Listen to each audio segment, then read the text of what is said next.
आपको क्या लगता है कि कोचिंग का कितना इम्पोर्टेंस है इसकी तैयारी में? मतलब ऑप्शनल सब्जेक्ट्स की भी और जीएस के लिए भी कोचिंग ज़रूरी है कि लेना ही चाहिए या बिना उसके भी हम निकाल सकते हैं एग्ज़ाम? कोचिंग कोचिंग में बेसिकली अगर हम देखें तो क्या होगा, एक तो आपको डिफाइंड सिलेबस मिलेगा, ठीक है, सिलेबस का मटेरियल मिलेगा और साथ में वो आपको समझाएंगे कि ये चीज़ है क्या। तो अगर आपको लगता है कि आप एक किताब पढ़ के समझ सकते हो, ठीक है, कम टाइम लगा के खुद के नोट्स बना सकते हो, तो मुझे नहीं लगता कि ऐसे कोचिंग की बहुत खास ज़रूरत है। जैसे मैंने जो लिया था, मैंने प्रीलिम्स के लिए कोई कोचिंग नहीं ली थी। मैंने टारगेट यूपीएससी से एक कोचिंग ली थी, वो मेंस के लिए, क्योंकि मुझे वहाँ पर लग रहा था कि मेरे पास टाइम बहुत कम है और GS2 और GS3 में मेरा बहुत अच्छे से प्रिपेयर नहीं था। मैंने पढ़ रखा था लेकिन करंट अफेयर्स वाला पार्ट मेरा बहुत अच्छे से प्रिपेयर नहीं था। तो आप देखिए कि आपके पास टाइम कितना है। क्या वहाँ पर अगर आप कोचिंग लेते हो तो वो बहुत ही ज़्यादा फ़ायदा आपको करेगा, और अगर आपको लगता है कि हाँ वो करेगा तो वो लो, वो एक अच्छी इन्वेस्टमेंट होगी। और अगर आपको लगता है कि नहीं, कोई ज़रूरत ही नहीं है, मैं खुद पढ़ के नोट्स बना ही रही हूँ, मेरा सब कुछ ये प्रिपेयर्ड ही है, तो फिर कोचिंग रिडंडेंट बन जाएगी। क्योंकि एट द एंड अगर आप ऑफलाइन कोचिंग लेते हैं तो आपको जाने में 1 घंटा लगेगा, आने में 1 घंटा लगेगा, और सिर्फ कोचिंग वाले दिन आप वहीं पर पढ़ रहे हो, पर वो पढ़ के फ़ायदा नहीं है क्योंकि आके खुद याद करना है, खुद पढ़ना है, अपने दिमाग में बिठाना है। तो ये सारी चीज़ें कंसिडरेशंस लेने के बाद डिसाइड करना चाहिए कि कोचिंग लें या नहीं।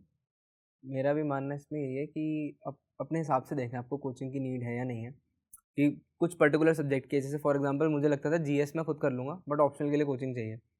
बट मेरा इसमें पर्सनली ये था कि ना एक बार कहीं से एक बार फाउंडेशनल कोर्स कर लो, उससे ना तुम्हें आइडिया लग जाता है। जैसे पर्सनली मेरे पास ऐसा कुछ मेंटर नहीं था, कोई गाइड नहीं था जो मुझे बता पाए कि GS2 में ये है, GS3 में ये है। तो एक बार आप फाउंडेशनल कोचिंग कहीं से कर लोगे तो आपको एक आइडिया ये लग जाएगा कि भाई कौन से पार्ट ऑफ सिलेबस में मुझे कितना एफर्ट डालना पड़ रहा है। जैसे मुझे ये था कि भाई पॉलिटी में मुझे ज़्यादा एफर्ट नहीं डालना है, इकोनॉमिक्स में एफर्ट नहीं डालना, बट हिस्ट्री और ज्योग्राफी में एफर्ट डालना पड़ रहा है। तो आपको ये चीज़ आइडेंटिफाई खुद से हो जाएगी। और ना जो फाउंडेशन कोर्स में आपको नोट्स मिलेंगे ना, they will act as your basic notes. उसी में आप एडिशंस करेंगे, उसी में आप चीज़ें करेंगे, तो दैट विल हेल्प यू। मैंने पर्सनली ऑनलाइन कोचिंग ज्वाइन करी थी क्योंकि ऑफलाइन में मुझे यही था, एक तो ट्रैवल में टाइम लगता है, फिर ऑफलाइन में ना दे टेक 5-6 आवर्स की क्लासेस। उसमें क्या होता है, 2 घंटे पढ़ के तुम्हारा दिमाग बंद हो जाता है, फिर तुम सोच रहे होते हो कि नोट्स बना लेता हूँ, घर जाके पढ़ लूँगा। और वो टाइम वेस्ट वाली बात है, नोट्स छापने मतलब कॉपी करने थोड़ी आए हो। तो मैंने ऑनलाइन कोचिंग ली थी अनअकैडमी से, और उसमें मैं क्या करता था, 2 घंटे का लेक्चर है, अपने हिसाब से स्पीड बढ़ा ली, अपने हिसाब से लेक्चर रिवॉच कर लिया। और जैसे 2 घंटे का लेक्चर है, 1 घंटे बाद मेरे से मन करा कि घूम के आना है अभी और पढ़ाई करने का मन नहीं कर रहा, तो पॉज करके चले गए। तो ऑफलाइन में ये चीज़ आपके पास अवेलेबल नहीं होती। तो आई वुड डेफिनेटली से कि ऑनलाइन कोचिंग ही लो, अपने पेस पे पढ़ो। बट अगर किसी को डिसिप्लिन इश्यूज़ हैं कि भाई मैं जा खुद नहीं पढ़ पाता, मुझे क्लास हो तभी मैं पढ़ पाऊँगा, तो I think offline would be a better choice. मतलब ये सब पर्सन टू पर्सन डिपेंड करता है।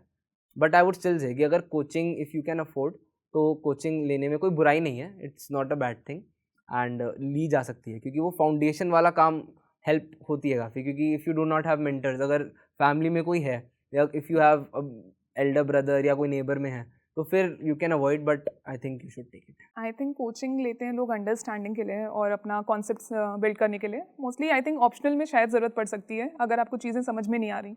नोट्स तो अब इजीली मार्केट में अवेलेबल हो जाते हैं, आप ORN आएंगे आपको हर जगह नोट्स मिल जाएंगे। और अब तो मतलब ऑनलाइन का ज़माना है, आपको चीज़ें समझ में नहीं आ रही तो अब यूट्यूब वगैरह पे वीडियोस अवेलेबल हैं, किसी भी टॉपिक की आपको मिल जाएगा।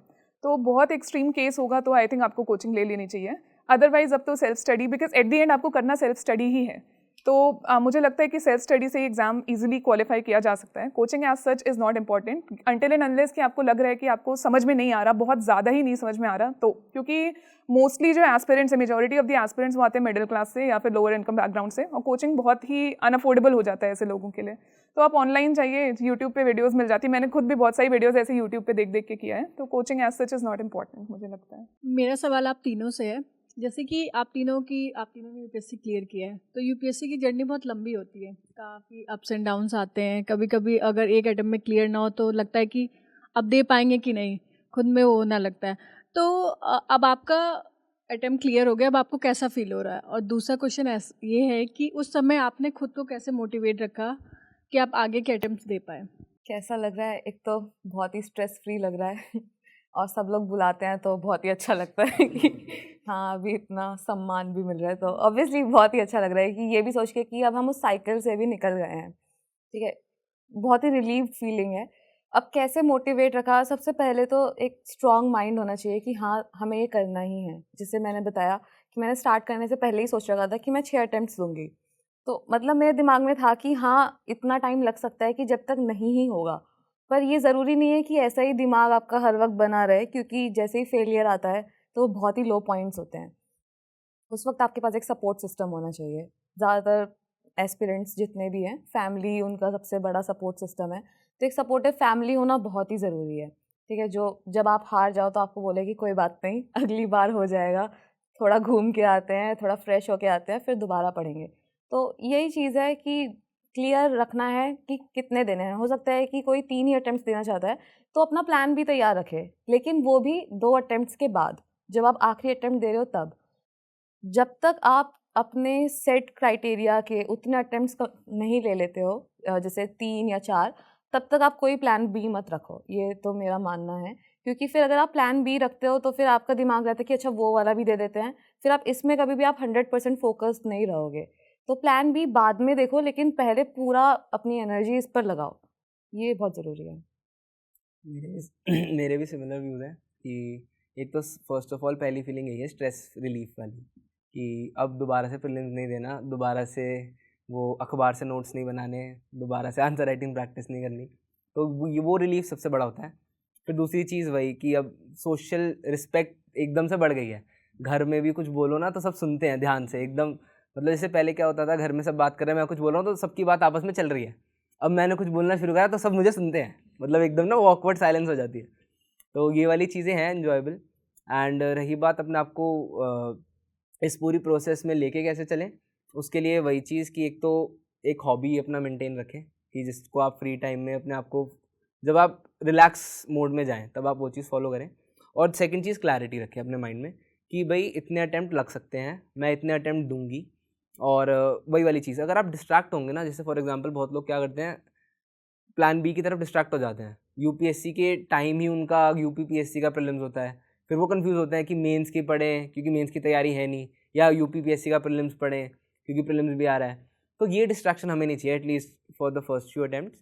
एंड फिर इसमें एक चीज़ आप और प्रैक्टिस जो कर सकते हैं वो मेडिटेशन है, मतलब मेडिटेशन या मतलब भगवान को याद करना या मेडिटेट करना, because I think praying also helps a lot. क्योंकि ना वो जैसे मैम ने पहले भी बोला था, एक कॉन्फिडेंट होना चाहिए, तो वो आप गॉड भी को भी आपको कॉन्फिडेंट बना सकते हैं। एंड दैट हेल्प्स अलॉट, मतलब उससे आपको ना एक वो स्पिरिचुअल एनर्जी वाली चीज़ भी ऐसा लगेगा कि हाँ भगवान मेरे साथ है तो हो जाएगा। तो these things you can follow. वही है कि अब सपना था यूपीएससी क्रैक करना, वो हकीकत बन गया, तो डेफिनेटली अच्छा लगता है। लाइक पहले यूट्यूब पे ऐसे जोश टॉक्स वगैरह दिखता था ना, तो होता था कि यार कभी जाके यहाँ पे बोलने का मौका मिलेगा, और ऐसा वो सपना तो रियलिटी है, अभी बोल रहे हैं ऐसे, तो वो डेफिनेटली बहुत अच्छा लगता है। और स्ट्रेस रिलीफ तो है ही कि अब प्री दोबारा नहीं देना, वो बहुत बड़ा एक फियर होता है माइंड में। और इससे अब क्या हो गया कि लाइफ में बहुत सारे चेंजेस आ गए हैं। सोसाइटी के 2 पहलू हैं, वही लोग जो आपको ताने मारते हैं ना, तो वो अब आपकी तारीफ कर रहे होते हैं सामने से कि अरे मैं तो ये, हम तो कह ही रहे थे, हमने तो कहा ही था इनका हो जाएगा, ऐसा फेज़ है। फिर जब आपके, अब दूसरा ये है कि जब आपके लोज आते हैं इस जर्नी में, खुद को कैसे काम रखना है, उसमें वही है कि पहले तो अपना मेंटली प्रिपेयर रहो कि आपको कितने अटेम्प्ट्स दोगे और कितने अटेम्प्ट तक आप में मतलब वो क्षमता है अपने आप को रोकने की। और फिर फैमिली का सपोर्ट बहुत ज़रूरी है, स्पेशली पेरेंट्स का। इसके अलावा वही हॉबीज़ वगैरह आपके पास होनी चाहिए कि आप साइड बाय साइड कुछ कर रहे हो। और कॉन्फिडेंट में एज इन, हाँ डेफिनेटली ये पॉइंट बहुत है कि हाँ आपको मंदिर वगैरह जाके बहुत सेटिस्फैक्शन मिलता है। आप मंदिर जाओ, गुरुद्वारे जाओ, वहाँ पे आप अपनी मतलब पूजा करो, बैठो थोड़ी देर शांति से, ये सारी चीज़ें हेल्प करती हैं उन लो फेजेस में। और आपके फ्रेंड्स हो ऐसे जिनसे आप अपनी दिल की बात कह पाओ कि ऐसा लग रहा है, ये हो रहा है, तो ये सारी चीज़ें हेल्प करती हैं इस जर्नी में। आप लोग के आंसर से एक फॉलोअप क्वेश्चन है कि दिन वर्सेस नाउ में कैसा रिस्पांस है अभी। जैसे आपके दोस्तों का एक था, जैसे आपने बताया कि आप ह्यूमरस वे में लेते थे, और मैम ने बताया कि रिलेटिव्स को कॉलेज नहीं उठाती थी, तो पहले के रिस्पांस में और अभी के रिस्पांस में क्या अंतर है? रिलेटिव्स का जो रवैया था पहले और अब, वो चेंजेस से क्या फील आ रहा है आप लोग को? मेरा रिस्पॉन्स तो अभी भी बहुत ही वैसा ही है क्योंकि मुझे फ़ोन पे बात करना ज़्यादा पसंद नहीं है, तो मेरे पापा बोलते हैं कि हाँ वो थैंक यू बोल रही है बट ऐसे नहीं कि मैं इग्नोर कर देती हूँ, मतलब मैं थोड़ी देर बात करती हूँ और फिर मैं मम्मी पापा का दे देती हूँ, क्योंकि बहुत देर बात करना ना थोड़ा थकाने वाला लगता है। जैसे सामने बात हो, सामने हो तो बहुत ही अच्छा लगेगा कि हाँ एक वार्म फीलिंग आती है, तो फ़ोन में थोड़ा उतना मज़ा नहीं आता। तो हाँ, ऑब्वियसली सोसाइटी की तरफ से तो बहुत ही ऐसे रिस्पेक्ट मिलता है। अपने एरिया में जाओ, पार्क में घूमो तो लोग हेलो बोल के बात करते हैं, तो हाँ वैसे बात करना अच्छा है, तो ये चीज़ है। आई थिंक इसमें देन वर्सेस नाउ में ना, जो एक्चुअल में चाहते थे कि तुम्हारा हो जाए, दे आर वेरी हैप्पी। और जो एक्चुअल में चाहते थे ना कि इसका ना हो, ये परेशान रहे, मतलब कुछ, मतलब जिनको एनवियस या जेलस वाली फीलिंग थी, दे विल ना कट देमसेल्व्स ऑफ। वो एक बार आपको कंग्रेचुलेशंस और थैंक यू बोल के जाएंगे, फिर वो आपसे बात नहीं करेंगे, क्योंकि अब उन्हें लग गया कि यार जो हम चाहते थे वो तो नहीं हुआ। और फिर तीसरे टाइप के लोग वो होंगे कि भाई जो अब आपसे ज़्यादा बात करना चाहेंगे, अब आपसे ज़्यादा मिलना जुलना चाहेंगे। तो इसमें हर तरीके के लोग हैं, हर तरीके का रिएक्शन है। एंड पर्सनली मेरे साथ तो एज सच, क्योंकि रिलेटिव्स और फ्रेंड्स का भी एज सच कुछ मेरा एक्सटर्नल प्रेशर नहीं था, जो था सेल्फ इन्फ्लिक्टेड था। तो उसमें अब मुझे प्रेशर नहीं है, क्योंकि अब प्रीलिम्स देना नहीं दोबारा। वही है, देन वर्सेस नाउ में क्या हुआ है, पहले मतलब सोसाइटी में धीरे धीरे क्या होता है, अटेम्प्ट्स बढ़ने लगते हैं, रिस्पेक्ट आपकी थोड़ी खत्म होने लगती है। अब वो रिस्पेक्ट फिर से मिलने लगी है। पेरेंट्स का तो सपोर्ट था ही पहले से, चलो फिर और ये हो गया। मैं जब रिजल्ट आया था ना, जो ऐसे ऐसे लोग जिनसे बहुत टाइम से बात नहीं हो रही है, उनके भी कॉल्स आ रहे थे, तो मैं स्टार्टिंग में बहुत इरिटेटेड होने लगी थी। फिर मैंने खुद को समझाया कि सोसाइटी बहुत फेक है, अपने आप को ठीक है, कुछ ही लिमिटेड लोग हैं जो ट्रस्टवर्दी, उन पर ट्रस्ट करो और बाकी से ठीक है, हाँ हाय हेलो करके और चलते बनो वाला है। और जो चीज़ बोली बहुत इंपॉर्टेंट, कि बहुत लिमिटेड लोग थे जो शायद खुश हुए थे इससे, तो वो तो खुश हैं, वो दिल से उनका पता चलता है कि वो खुश हैं।